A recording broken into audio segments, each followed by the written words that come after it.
brought to you by Nova शुद्ध घी।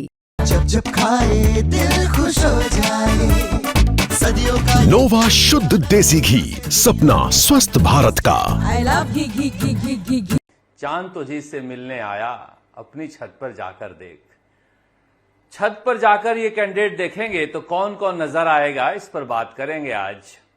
किस तरह से वहां पर नामांकन खत्म होने के बाद 21 उम्मीदवार बचे हुए हैं और 21 उम्मीदवार लड़ने वाले हैं उपचुनाव को। हालांकि अभी नामांकन वापसी का दिन आगे है, इसलिए उर्मिला जैन भाया, जो डमी कैंडिडेट कही जा रही है प्रमोद जैन भाया, अपने पति की वो वापस लेंगी। और ऐसे कई लोग वापस ले सकते हैं, मगर कई नाम है जिसमें नरेश कुमार मीणा भी नाम है, इंडिपेंडेंट लिखा हुआ है, इसी तरह से परिवर्तन party of India Rajpal Singh Shekhawat, अलग अलग कैंडिडेट हैं जिन्होंने 21 कैंडिडेट ने नामांकन भरे हैं, जिसमें आपको धर्मवीर भी दिखाई दे रहे हैं इंडिपेंडेंट। कई हम नाम भी हैं, नरेश मीणा के लिए एक चुनौती ये भी है, बंसीलाल हैं इंडिपेंडेंट, नरोत्तम पारिक हैं इंडिपेंडेंट। अब ये इंडिपेंडेंट क्या सोच कर खड़ा होते हैं और क्यों खड़ा होते हैं। सुनीता मीना भी खड़ी हुई हैं इंडिपेंडेंट, ये भी नरेश मीणा के लिए एक चुनौती होंगी। देखिए, चुनाव होते हैं तो कई तरह के दांव पेच होते हैं, और उर्मिला जैन भाया ये वापस नाम ले लेंगी। हालांकि कभी कभी ये रह भी जाती हैं, मगर वो सब भाया और भाभी के बारे में सब जानते हैं वहां पर। ये जमील अहमद हैं, ये मंजूर आलम है, जो कैंडिडेट हैं अल्पसंख्यक वर्ग से, वो भी बड़ी संख्या में दिखाई दे रहे हैं अंता उपचुनाव में। और इसी तरह से प्रमोद जैन भाया भी हैं, और मैं देख रहा था नरेश नाम के भी एक शख्स हैं, वो भी चुनाव लड़ रहे हैं। तो उसमें ये प्रमोद जैन भाया हैं। प्रमोद जैन भाया फंसे हुए हैं और पहली बार फंसे हुए हैं, और क्यों फंसे हुए हैं इस पर भी बात करेंगे। मगर ये सारे तमाम उम्मीदवार थे जो वहां पर चुनाव लड़ रहे हैं। कौन जीतेगा अभी कह नहीं सकते, क्योंकि कहा जा रहा है कल से ही चुनाव प्रचार की शुरुआत हुई है, और आज रामा श्यामा करने सब निकले हुए हैं। और ये तस्वीरें हैं नरेश मीणा की, जहां पर आप देख रहे हैं इस तरह से भीड़ लेके यहां पर निकले हुए हैं, और लोगों से दुकान पर जो जो नाम दिखाई दे रहा है वो नाम पुकार रहे हैं और नाम ले रहे हैं, और इस तरह से लोग मिलने आ रहे हैं। सड़क पर निकले हैं माइक लेकर। आजकल छोटा सा माइक भी आता है जो आप हाथ में लेकर बोल सकते हैं, और कॉर्डलेस माइक जैसा। और फिर लोग मिलने वाले आते रहते हैं, मिलते जुलते रहते हैं। उसी तरह से बाकी कैंडिडेट भी चुनाव प्रचार के लिए उतरे हुए हैं। प्रमोद जैन भाया भी, हालांकि उनका एक अलग तरीका है, वो घर घर जाके मिल रहे हैं। और मोरपाल सुमन जो इंतजार कर रहे हैं दुष्यंत सिंह का और वसुंधरा राजे का, वो भी निकले हैं सड़क पर चुनाव प्रचार करने के लिए। वो तस्वीरें सब आप देखते रहिएगा हमारे पीछे। मगर हमारी दिलचस्पी इस बात को लेकर है कि अंता में अभी तक उपचुनाव कौन जीत रहा है। देखिए, मैं बार बार कह रहा हूं कि नरेश मीणा ने प्रमोद जैन भाया के लिए बड़ी मुश्किल खड़ी कर दी है, मगर प्रमोद जैन भाया के चुनाव का इतिहास में देख रहा था, वो गजब का चुनाव लड़ते हैं। अब क्यों लड़ते हैं, कैसे लड़ते हैं, वो तो वहां जाकर पता चलेगा। मगर मैं जिस तरह का उनका ये चुनाव देख रहा था, अब नरेश मीणा के साथ जो इतनी भीड़ आपको दिखाई दे रही है, वो इस तस्वीर को बदल कर रख देगी या नहीं रख देगी पता नहीं। मगर मैं देख रहा था वहां पर कि वो 12 से 2003 में निर्दलीय चुनकर आए थे। निर्दलीय। अब जो हम लोग कह रहे हैं कि कांग्रेस और बीजेपी का एक वोट बैंक है, 12 में बहुत ज्यादा जैन नहीं है, फिर भी प्रमोद जैन भाया निर्दलीय जीत कर आए, वो भी तब जब वसुंधरा राजे की आंधी थी। फिर 2003 में जब विधानसभा का पुनर्गठन हुआ तो ये अंता आ गए, और अंता में जो जीत का मैं मार्जिन देख रहा था 20,000, 29,968, फिर 34,063। आप देखिए किस तरह से ये चुनाव जीते हैं, और हारे हैं तो कितने से, 3,500 से एक बार प्रभुलाल सैनी से, और इस बार 5,500 से कंवरलाल मीणा से। इसलिए प्रमोद जैन भाया इस इलाके में अपने आप को कितना मजबूत बनाकर रखे हुए थे, इसका अंदाजा आप उनके चुनावी इतिहास से समझ सकते हैं। मगर नरेश मीणा उस समय नहीं थे, और नरेश मीणा के आने के बाद ये देखिए प्रमोद जैन भाया भी निकले हैं, गली गली घर घर इनका पुराना इलाका है।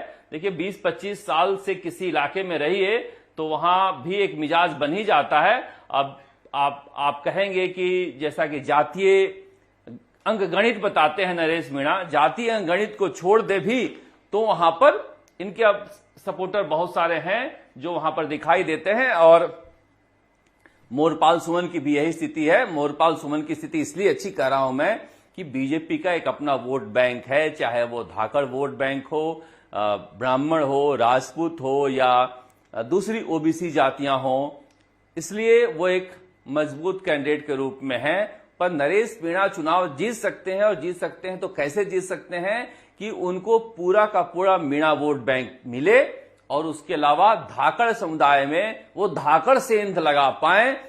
मुस्लिम समुदाय में वो समझा रहे थे लोगों को कि देखिए कांग्रेस वोट तो आपको लेकर जाती है, आपका लेकर जाती है, मगर जब भी कोई समस्या खड़ी होती है वो आपसे भाग जाते हैं, दूरी बना लेते हैं। इसलिए इस बार आप बदलाव करके देखिए। मगर अभी तक अल्पसंख्यक वोटों का एक इतिहास रहा है जहां पर वो बदलाव करके नहीं दिखाई दे बदलाव करते हुए नहीं दिखाई देते हैं। गुर्जर समुदाय को लेकर वो लगातार सचिन पायलट को अपना बताते हैं, या फिर दूसरे गुर्जर नेताओं के साथ चाहे प्रहलाद गुंजल हो उनसे नजदीकी दिखाते हैं। पर गुर्जर समुदाय ने उनको छबड़ा में भी वोट नहीं दिया था और देवली उनियारा में भी वोट नहीं दिया था। वोट नहीं दिया था का मतलब कि पूरी संख्या में नहीं दिया था, वोट तो कुछ एक मिलते ही हैं हर कैंडिडेट को। और वही बात हम छबड़ा में भी कह रहे थे कि वहां पर व्यवसायी समुदाय के लोग नहीं है, फिर भी बीजेपी का उम्मीदवार चुनाव जीत गया। वो पहले नंबर पर रहे प्रताप सिंह भी, ना तो जैन समुदाय के लोग हैं और ना व्यापारी समुदाय के लोग हैं। दूसरे नंबर पर है करण सिंह राजपूत, जहां पर 4000 राजपूत वोट है। और तीसरे नंबर पर है नरेश मीणा। अगर उनको मीणा और गुर्जर मिलकर पूरी तरह से वोट दे देते तो वो कम से कम दूसरे स्थान पे तो रहते ही जीत भी सकते थे। यहां भी यही स्थिति है, मगर इसको ये कैसे साधते हैं पता नहीं। देखिए हड़ौती का एक मिजाज है, हमेशा से मैं कहता हूं आप लोगों से कि हड़ौती की जनता ने हमेशा ही जातिवाद को दरकिनार किया है। चाहे आप देख लीजिए दुष्यंत सिंह हो या फिर वसुंधरा राजे हो, ये जाट हैं और ऐसे वैसे जाट भी नहीं है, जाट राजघराने के महाराजा हैं और महारानी है, फिर भी राजपूत सीट से झालरा पाटन और झालावाड़ से जीतते हैं। कभी भी राजपूतों के मन में वहां नहीं आता है कि ये जाट हैं। उसी तरह से चाहे ओम बिरला हो, प्रमोद जैन भाया हो, प्रताप सिंह सिंघवी हो, ये व्यापारी समुदाय से होते हुए चुनाव जीतते हैं। करण सिंह का आपको उदाहरण दिया मैंने, वहां पर छबड़ा से राजपूत नहीं है फिर भी वो जीतते हैं। तो उस इलाके का जो मैं मिजाज देखता हूं वो एक अलहदा मिजाज है। इसीलिए नरेश मीणा अगर जातिगत अंकगणित पर बहुत ज्यादा बैंक कर रहे हैं, भरोसा कर रहे हैं, तो उन्हें अपनी रणनीति बदलनी होगी। अंता की जनता को वो क्या नया देंगे, उनका विजन क्या है। क्या अंता में अगली बार कोई स्कूल कभी नहीं गिरेगा जिस तरह से झालावाड़ में गिरा था? अस्पताल कैसे होंगे? उन्हें अपने सपने जगाने होंगे। आप सिर्फ अंकगणित पर अगर चुनाव में गए हो तो फिर सफलता नहीं मिलेगी। हड़ौती की जनता का मिजाज रातों रात नहीं बदलने वाला है। धारीवाल भी अगर चुनाव जीतते हैं वहां पर, तो वहां पर व्यापारी समुदाय के वोट बैंक से नहीं जीतते हैं।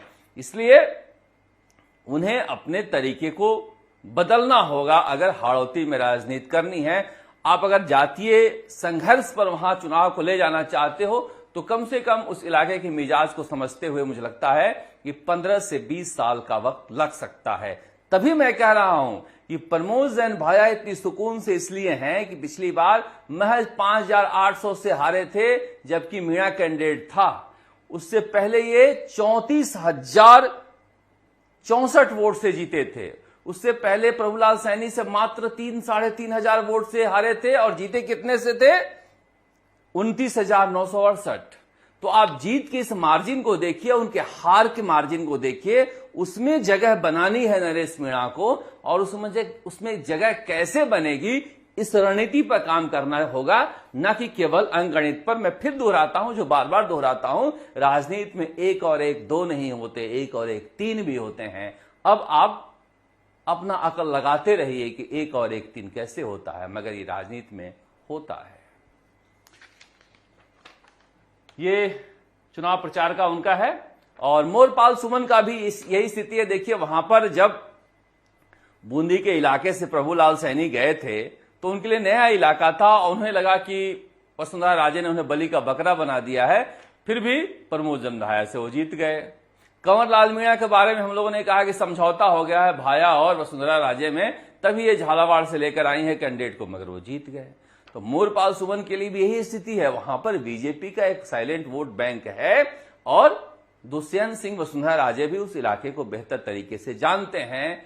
इस लिहाज से नरेश मीणा को कुआं खोद कर पानी पीना है, और कुआं जिस दिन चुनाव लड़ने गए उसी दिन ही खोदना है।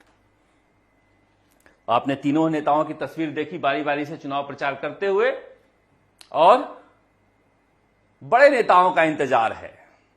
अशोक गहलोत, सचिन पायलट, गोविंद सिंह डोटासरा, ये सब जाए हैं। वसुंधरा राजे भी नहीं गई हैं। बीजेपी के नेता वसुंधरा राजे और भजन लाल शर्मा, ये सब एक मंच पर दिखेंगे या नहीं दिखेंगे पता नहीं, जरूर दिखेंगे, क्योंकि भजन लाल शर्मा जब बिहार जा सकते हैं तो अंता भी आ सकते हैं। अब वसुंधरा राजे वहां पर दिया कुमारी को बुलाती हैं कि नहीं बुलाती हैं, क्योंकि वहां पर चौथे नंबर पर सबसे बड़ा राजपूत वोट बैंक है। वहां पर उप मुख्यमंत्री बुलाए जाते हैं कि नहीं बुलाए जाते हैं, बैरवा जरूर बुलाए जाएंगे, क्योंकि उस इलाके में दलित समुदाय बहुत बड़ी संख्या में है। 25,000 के आसपास बैरवा है। लेकिन बीजेपी से रामपाल मेघवाल, जो 12 से एक बार विधायक रह चुके हैं, बड़ा अटरू के रहने वाले हैं, उन्होंने निर्दलीय पर्चा भर दिया है। अब बीजेपी वालों को मनाना होगा उन्हें, अगर वो चाहते हैं कि मोरपाल सुमन के लिए रास्ता आसान हो तो, क्योंकि वहां पर सबसे ज्यादा दलित वोट बैंक है, करीब 55,000 के आसपास। दूसरे नंबर पर माली है 39,000 के आसपास, और 35-36 हजार मीणा है। इस लिहाज से बीजेपी के बागी कैंडिडेट जो हैं, रामपाल मेघवाल ने पर्चा भर दिया है। अब ये जो संख्या में देखता हूं नरेश मीणा की, तो ये लोग स्थानीय स्तर पे कहा जा रहा है बड़ी संख्या में नरेश मीणा से जुड़ रहे हैं, जो एक बदलाव लाना चाहते हैं, और इस इलाके में बदलाव की एक ललक दिखाई दे रही है। मगर जनता की अपेक्षाओं को कैसे जोड़ कर रखें और बूथ तक पहुंचाएं, जो पी दवाए जनता, तो कैसे उनकी अपेक्षाएं उस पर हावी हो, ये इनके लिए एक बड़ी चुनौती रहेगी, उस मशीनरी को खड़ा करना। क्योंकि छबड़ा में इनके साथ धोखा हो गया था, इनके बूथ पर कोई नहीं था।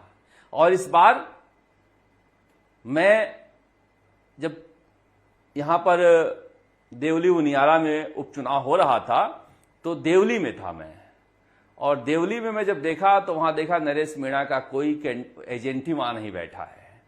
तो वो एक समस्या रहेगी इनके लिए। होता क्या है कि आप नए एजेंट को कहीं बैठाते हो बूथ पर, तो जो पुरानी पार्टियां हैं, जो उस इलाके में कई सालों से जमी हुई हैं, वो रातों रात आपके एजेंट को अपना बना लेते हैं। और कैसे बनाते हैं इस बारे में आप सोच सकते हैं। तो एक स्थिति है। अब इंतजार है बड़े नेताओं के जाने का, तब जाके चुनावी महफिल सजेगी, तब समझ में आएगा कि मिजाज क्या है। नरेश मीणा के लिए भी कौन कौन जाता है, क्योंकि बहुत लोगों को बुला रहे हैं। वहां पर देवली उनियारा में तो कोई नहीं गया था, अब यहां जाता है कि नहीं जाता है। राजेंद्र सिंह गुढ़ा जरूर पसीना बहा रहे हैं, अब पता नहीं उनका पसीना गुलाब हो पाता है नहीं हो पाता है।